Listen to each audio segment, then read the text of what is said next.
y'all. Hey, welcome in. Good morning, good evening, good night, wherever you calling from. Not calling from. I'm tripping. This is not the prayer call. Hey, and that's Prince in the background as per usual. He said, "Hey to all our family in Africa."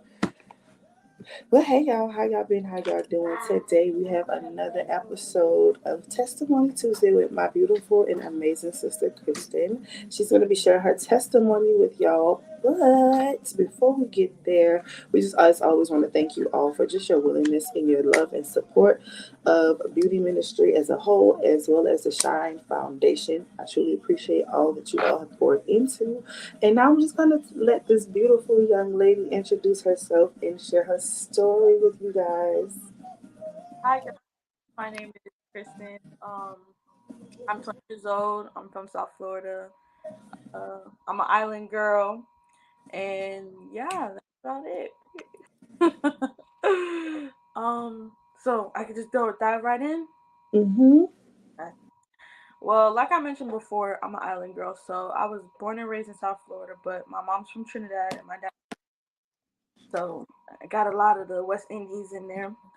And I grew up in a Christian house, God fearing household. I had a grandmother all my life, prayer warrior, and I was always raised in the faith.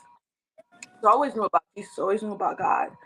Um, I want to say at a very young age, I had a deep, deep love for God, even when I really didn't understand the dynamics of the Holy Spirit, the Father and the Son.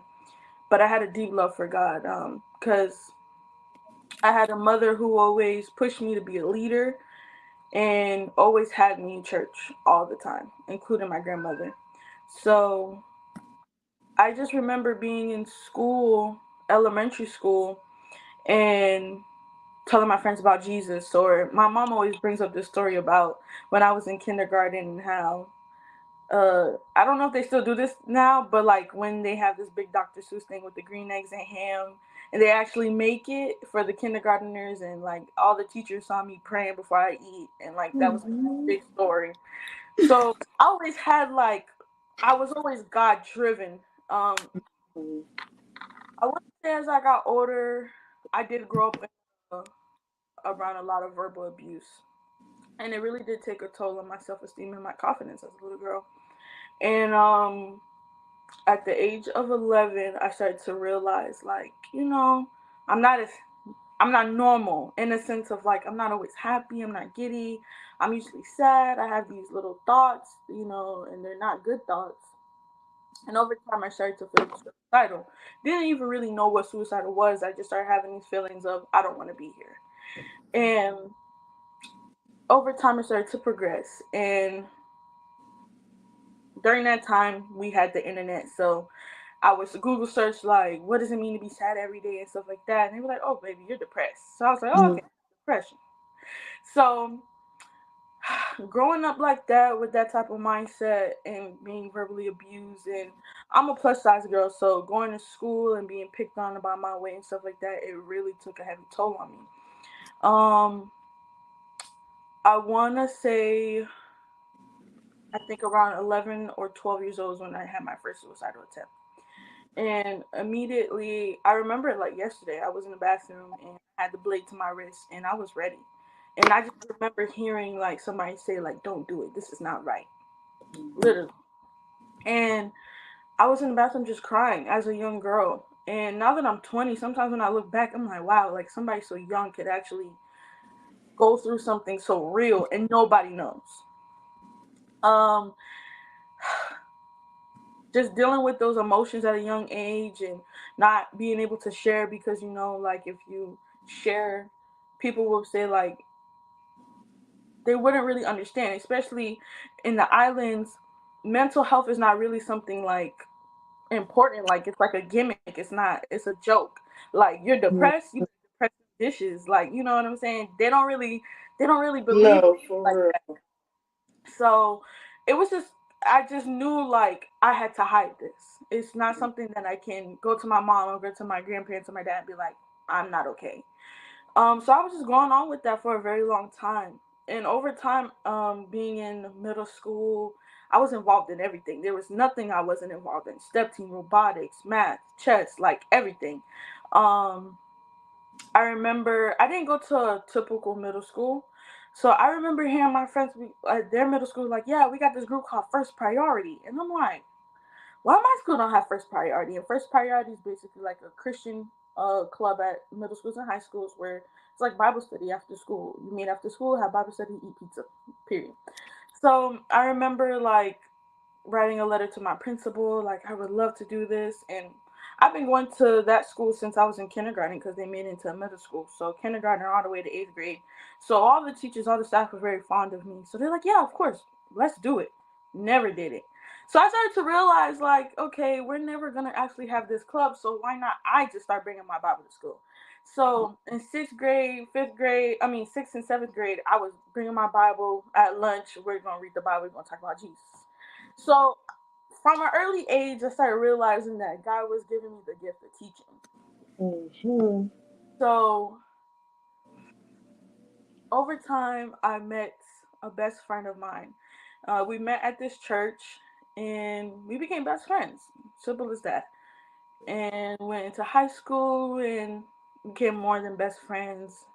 We had mutual friends and everything. So became more than best friends. And at the age of 16, I lost my virginity.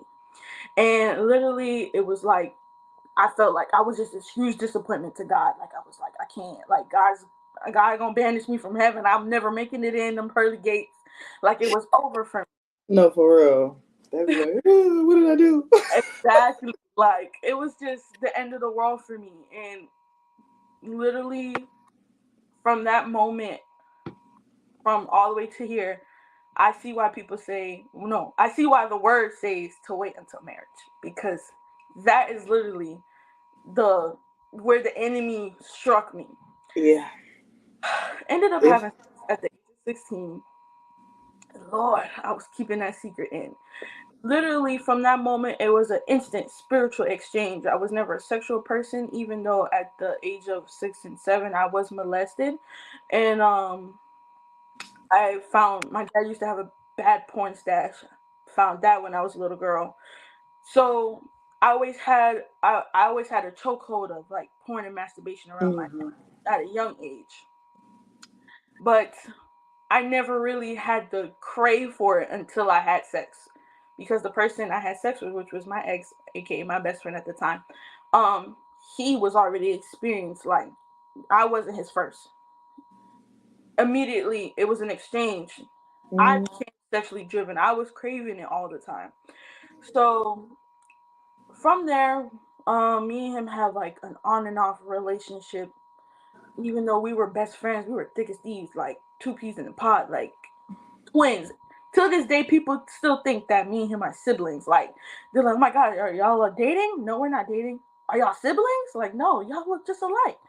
So thick as thieves, like everybody, anybody in public would think, "Oh, that's your wife, that's your husband." Like, y'all are meant to be.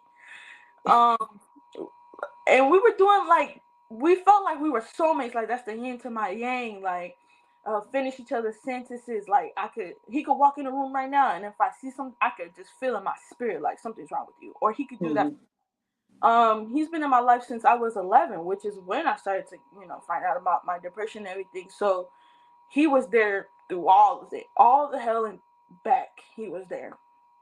So him being so young and already go check to see if they got I realized with that he I started to find out things like him dealing with other girls and stuff like that, and that really crushed me. Mm-hmm. Being in high school and like finding out like, oh, he just was with this girl, or he's talking to this girl and stuff like that. So like, I'm in high school. Not only am I in high school, I'm in this magnet program where I'm taking straight core classes. I'm taking college classes. Um, I got an island mama who said C's is failing, so I can't bring no C to the house. I got Did straight. not bring no seat to this house. Exactly. So I got to stay on top of that while I'm dealing with social life with this boy that I'm dealing with and all my other friends and just being caged in all the time. Draining, draining, draining. Um, And every time me and him would work it out, but it was slowly deteriorating my self, my confidence, my self worth. And the pandemic happened.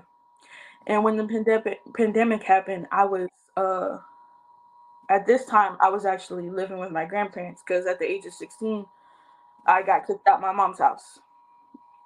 And now I'm sleeping on my grandma's living room floor with an air mattress every night. I'm working a job. At that time, I was working at Wendy's, waking up to go to school, and then after school, I'm going straight to my first job at Wendy's because I really didn't have the financial support.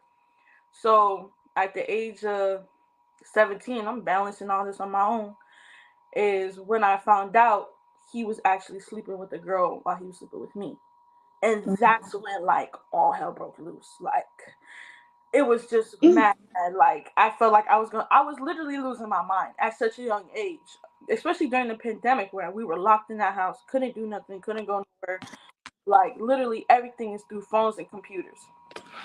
And I felt like I was drowning. Like I literally felt like I was drowning. At that time, I was actually in therapy. That was the first time I actually sought out therapy. And I remember literally the day before, me, him, and his family were actually going on a trip for his little sister's birthday. And I remember the day before I left, I was in my therapy session. My therapist said, "Your y'all relationship is so complicated. Like, are you together? Not together?" And I'm like, "Well, we together, but it ain't really official. Like, he really never like made it official, but we It's a together." little something. So we together, but we ain't together. It's a little, Exactly. you It's a know. little complicated, but it ain't complicated. Like, what's understood don't need to be explained. So she was like, for your safety and for your peace of mind, you need to ask him like, hey, what is this? And if it's not a relationship, are we going to get to a relationship? Because if not, then I gotta leave. Yeah. And telling that to a 17-year-old who is best friends with this person since they were kids, been doing all these things, like, I can't just walk away. So she asked Mm. me a question. I'll never forget it. She was like, are you sure he would never sleep with anybody outside of you? And I was like, no, he would never. He know better. Like, we've already had this talk that he would never, because of my health and his health, like, because, STDs be going around, like, South Florida, it ain't playing. So, Okay. he would never, like, there's no way, no way. Like, he knows better. And literally, after that trip, which was like 3 days, Halloween night, I found out that he was sleeping with a girl since February. And literally, I was like losing it. Anxiety attacks, hyperventilating, I'm crying. And whole time, I have to hide all of this because my family don't even know I'm sexually active. If they find out, Lord, oh, it's gonna be more fire to deal with. So it's just like Okay. now I That's have gonna be a problem. exactly. So now I have to like really be quiet and like fight all this pain and anger within myself. On top of sleeping on the living room floor at your grandma's house, going to school, and going to work, and doing it all over again. So, that was like the first like punch in the gut I had to deal with at such a young age. And I remember like going through the emotions of like grieving, like crying yourself to sleep, and not no boo cry, like a cry like you screaming in your pillow cry. You cry when you in the shower. You cry while you at Yeah. school. You tell your break. You tell your boss, I gotta go to the bathroom real quick, and you in the bathroom boo hoo Just crying like sure. like exactly like dealing with that heartbreak and being so devoted to a person at such a young age. I remember at my first job, I would lie to my boss, be like, I'm sick. Can I leave early? And he was like, yeah, you can leave early. Whole time I'm catching 2 buses to go see my boyfriend ex best friend. Like I was just so devoted to somebody who wasn't really that devoted to me. Mm-hmm. And hearing things like even down to the details, like because the girl he ended up sleeping with was somebody I knew, like we were friends, mutual friends. So even she had her inclinations to like, are y'all together? And she's like, and he'd be like, no, we're not together, we're just really good friends. She's like, okay. I ended up calling her and telling her me and her talked, and I ended up finding out that same the Valentine's Day is when they actually ended up having sex. And that Valentine's Day is when I blew my whole check to get him a little something for Valentine's Day. And you over here laid up with somebody else. And I'm over here like thinking I'm in the best, we about to get married next year. Like, Like we almost to the altar. You're my husband. exactly. So just hearing the details and everything, and then finding out like when I'm at work and when I'm hearing you doing this, like just being devoted to somebody. Sad case, I never left. I stayed. I stayed through two more girls where that happened. That happened. On top of other girls where I find out he talking to and all this other stuff. I stayed. And his mom and I were like this. Like she was basically like my mom. She basically adopted me. And she knew my situation where I was like basically living, I'm sleeping on the living room floor. I don't got no room. I'm getting dressed in the living room and everything. Like, I don't have nothing, no space. And I'm almost about to graduate. So I remember helping her move because they ended up moving. And she basically gave me the keys to their house. She's like, here, come on in. So she moved me in. And now me and him are living together. So we living together. His mom don't have no idea. She don't have no clue that she think me and him just best friends. Like we are sisters. Like that's it. Don't know. And we were living together for a very, very long time. And I remember like us being on and off. Like, cause at this point you living with the sin. Right. You really can't get away from it. So now it's like you playing with fire. The amount of pregnancy scares I had, Lord. And then, like I said, I've been active in church. So now I'm in church and I'm just like, God, I don't even have the guts to come to church. I don't have the guts to come. I don't have it in me to be a Christian girl, but yeah, I'm living like this. But I was doing it for years. And I remember one day, even before that, we argued almost every day. Every day was an argument. Every day was something. I wasn't a victim. I wasn't the only victim through this. Like, I was sometimes the villain. But I remember him basically like rejecting me eventually because he was fed up with the argument. But he didn't realize that, not until later, that a lot of the reasons why I ended up becoming a villain is because because it was a repercussion of what his actions. So Right. like you're facing what you built. Like this is what like me being the villain now is just my reaction to the pain. exactly. I don't know how to hurt you besides to be this way towards you. Exactly. So it's like I'm gonna hurt you the best way I know how. If I can't hurt you, I'm gonna at least irritate you. I'm gonna make you mad. I'm gonna do something to move your emotions because I feel like I'm the only person with emotions that's being moved.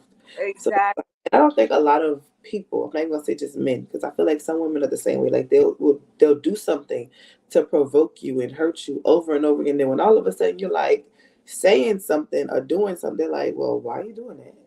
What you doing that for? And it's not to justify the actions of the person they hurt, because at the end of the day, we still have choice, right? And I know for me, I had like this journey where I had to go back and apologize to some of my exes. Like, regardless of what you did to me, I was still wrong for what I did to you, because I did it out of spite, I did it out of bitterness, I did it out of anger, and God doesn't call us to operate like that. Exactly. So it's like, okay, I was wrong. I was a villain there, but it's not excusing what you did, nor is it a justification for what I did. We're just doing this for clarity purposes. Exactly. But amen. Yeah, so I was a villain a lot of the times, like, and it was just because I was so hurt. I thought I was healed, but it wasn't healed. I was just throwing everything under the rug for his sake.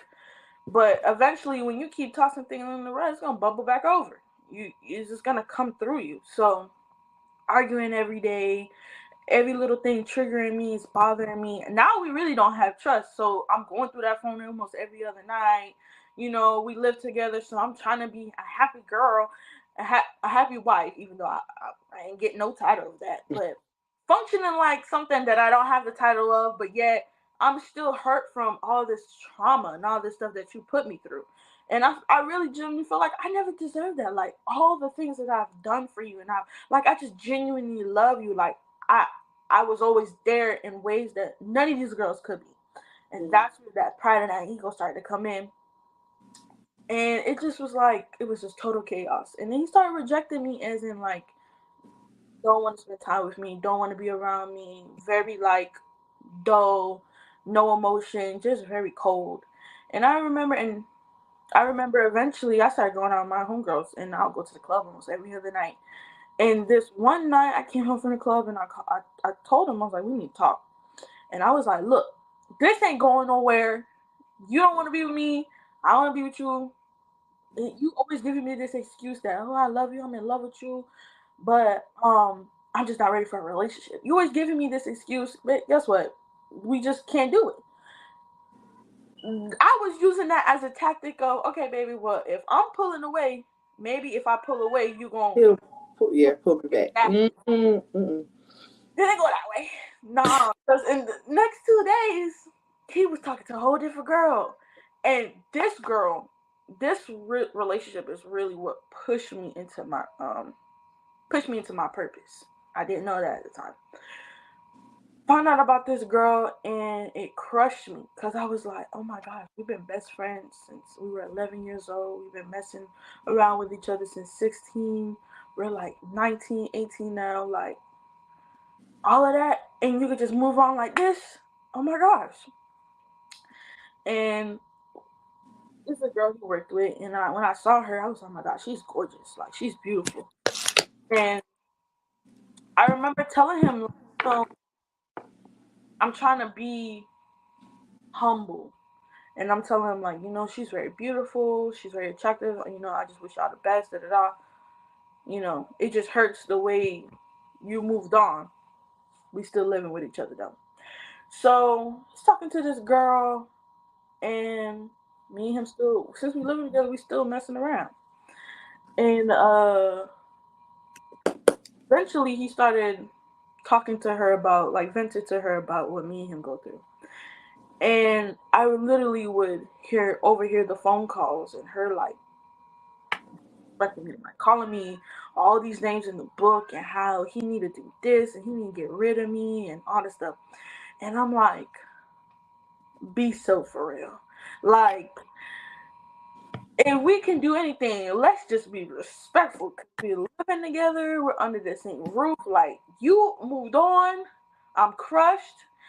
Don't throw salt in the wound now. Because now, you see, I'm an island girl, but I'm from South Florida. We get real rap. So, look, I'm mixed. So don't play with the mix. Exactly. So it's just like, hearing that is like, okay, baby, now you waking up the lion in me. I don't play. So I'm like, yo, like, you still want to be mutual friends with me. I get that. But it's like, out of respect for me, like, can't you just tell her, like, no, like, I understand where you're coming from, babe, but, like, at the same time, me and her still good friends. Like, I don't appreciate you disrespecting her like that, da da da. No. It was just like, every day, every other night, I'm hearing her talking mad crap about me, disrespecting me, like, to the utmost. And I remember going to Carnival, because, I'm a Trinity girl. So we went to Carnival in Miami with my cousin. And the next day, having a good time. Next day, I see she follows me on Instagram. So I'm like, huh? What's going on? What are we doing here? What we doing? I ain't saying nothing. I kept my mouth closed. Just left it alone. 3 days I left it. And one day me and him got into an argument and I pulled my phone out. I said, what's this? And he said, what's that? I said, why she follow me? And his eyes turned into golf balls. He's like, I don't know. And I'm like, yeah, I don't know either. I was like, there's no way she knows who I am. Like, she knows that's me. Because the way she be talking about me, the way she disrespects me, the way she tells you to do these things towards me, all this stuff, there's no way she knows that's me. Because in your right mind, if you don't like me, why are you trying to follow me? And he was like, I don't know, da da da. I'm like, she knows how I look? Yeah. She know my name? Yeah. So I'm like, okay. So I'm like, if the next day goes on, she's still following me, I'm going to say something. I'm at work. I see she's following me. So I'm like, you know what? I'm a girl. Women function off of emotion. Any man that's listening to this, I want you to know, we function off of emotion. We're very emotional. Okay? Exactly. And Don't hurt my feelings. Don't do something and tell me to be rational because you hurt my feelings. So now I'm going to be emotional. Exactly. And that is something we're working on, through the Lord. But y'all are rational. We're emotional. And God created us as emotional beings. So be mindful that when you do stuff, no matter how rational it was to you, young man, sir, honey, husband, and we're hurt by that, we're not thinking like, let me. Now I try to be, after all of these years in my big age now, I try to be, but I'm still a woman, and as much as in Christ as I am, I'm still a woman. So sometimes if my feelings are hurt, it's gonna take like it took you some days. Be like, okay, we battling. We like that's that flesh and that spirit and that's that emotion and that rational. Like just they duking it out. Somebody going. And most of the time for women, it's our emotions. Okay. Yes, it is. We try not, but that's how it happens. Because who is this and why she's here? That's what we want to know. Who sent you? What y'all doing? We want to know. And men they're very logical. So men sometimes, most of the time, we clash. So I text her and I was like, "You know who I am?" And she was like, "Yeah." I was like, "So you like me enough to follow me now?" And she's like, "What's up? We got a problem?" I thought I could follow my dog. That's where it went left. Why you think? I'm sorry. Why you think we friend? First of all, why you calling me a dog? One, and why would you follow me? We never really had a conversation. Like we wasn't. It's not like you and him started a relationship, and he maybe vented to you about me, but me and you are cordial because you respect the friendship that we have. No, it's just negativity, which is unnecessary. And one thing that I do truly want to advise, like all women, like you only getting the half of the story from him, not the whole. And most of the time, with everybody, when we tell a story, we're going to tell it from our perspective. No matter how rational that person is, they're going to tell it from their perspective. And their perspective usually isn't going to paint the most beautiful picture of the other person. So before you quick to say, oh, this, think about that. Because you're just the outside person looking in. You're just getting a half of it. And a lot of times we as women get upset because now we got feelings. It's my new boo. It's my bae. I'm going to take his side. But he was probably wrong as sin. He was so wrong. And he was so out of order. But you don't know that because you only know what he's telling you. And I know for me, I've dated men that will paint this story of women that they've been with and their baby mamas and they like the worst. And I'll be like, dang. And for me, what happens with me, I've always questioned, like, well, how am I your type? Because I'm not like her. Like, how are me and you here? I'm not like her. So one thing that I really think women should do is just be quiet. When that man vented to you about some other woman, be quiet. Just listen. I'm sorry that happened to you, baby. We're going to pray. Pray that soul tie off for him. One, because if he was intimate with this woman, that's a spiritual exchange too. Yep. So he didn't only just put his spirit on her, and if he ain't never been delivered, he just put all the spirits of the other women that he slept with on her too. So now you don't know what type of spiritual battle that woman was in dealing with him while he's still doing stuff to hurt her, or vice versa, because that's applied to men too. So instead of talking about your now spouse's ex, pray for your spouse and pray those spirits off of them and tell it like, listen, I'm happy you out of it. Because if you're his good thing, if you're her good thing, that don't even matter no more. That's just a season so you can understand where that person is at and how to love them. But pray it off them. Because why would we be friends after you? You trying to steal me. It was just complicated. Like the whole thing was messy because even I forgot to mention, like even before she even did that, there was things going on behind the scenes that like a lot of manipulation between me and him and a lot of, like I said before, arguing. And there was this thing going on that they thought